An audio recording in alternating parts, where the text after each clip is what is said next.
बिलाखिर पाकिस्तान तहरीक इंसाफ से बल्ले का निशान वापस ले लिया गया।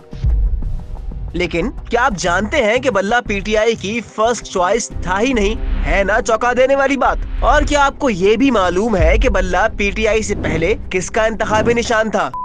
नहीं तो फिर कोई बात नहीं, जानते हैं आज।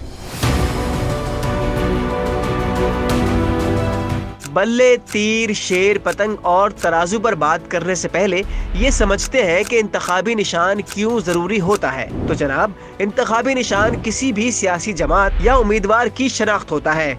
पाकिस्तान, भारत, बांग्लादेश जैसे मुल्कों में जहां शरह ख्वानदगी कम है और आबादी का बड़ा हिस्सा पढ़ना लिखना नहीं जानता, ऐसे में अपने पसंदीदा उम्मीदवार या जमात को वोट देना मुश्किल हो जाता है, क्योंकि बैलेट पेपर पर तस्वीर नहीं उम्मीदवार का नाम होता है। अब अगर पढ़ना लिखना आता भी हो तब भी एक ही या मिलते जुलते नाम के एक से ज्यादा उम्मीदवार हो सकते हैं। ऐसे में इंतखाबी निशान ही बताता है कि कौन सा उम्मीदवार किस जमात से है।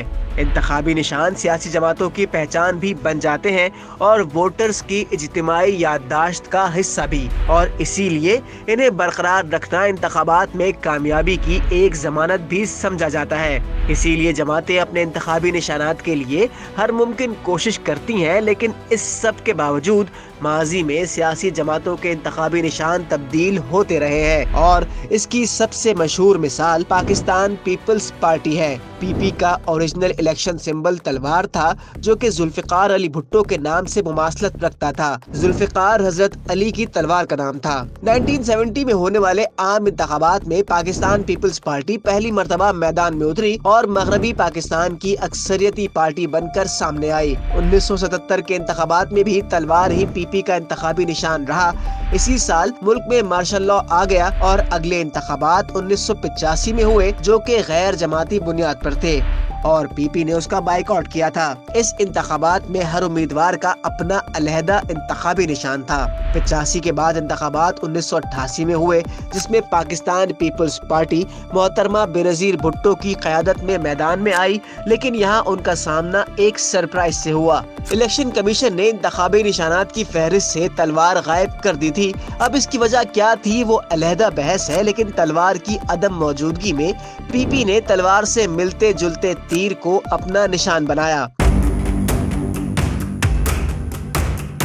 इसी इंतखाबात में पीपी का सामना राइट विंग की 9 जमातों के इत्तेहाद से हुआ। इस इत्तेहाद का नाम इस्लामी जमहूरी इत्तेहाद था और इसे साइकिल का इंतखाबी निशान अलॉट किया गया। बाद में मियां नवाज शरीफ की क़यादत में पाकिस्तान मुस्लिम लीग नवाज का क़याम हुआ, तो उसे शेर का इंतखाबी निशान मिला और साइकिल का निशान मुस्लिम लीग जुनजो के पास चला गया। परवेज मुशर्रफ की आमरीत में मुस्लिम लीग नून से एक नई मुस्लिम लीग निकल कर आई, जिसे पाकिस्तान मुस्लिम लीग काफ का नाम और साइकिल का इंतखाबी निशान मिला। काफ लीग ने 2008 और 13 के इंतखाबात साइकिल के निशान पर लड़े और फिर 2018 में ट्रैक्टर का निशान अपना लिया, जो अब भी उनके पास है। MQM ने सन 87 के बल्दियाती इंतखाबात में अपने उम्मीदवार खड़े किए, तो इसका इंतखाबी निशान कुल्हाड़ा था। अगले बरस 88 में आम इंतखाबात हुए, तो हक परस्त उम्मीदवारों ने ताले का इंतखाबी निशान चुना।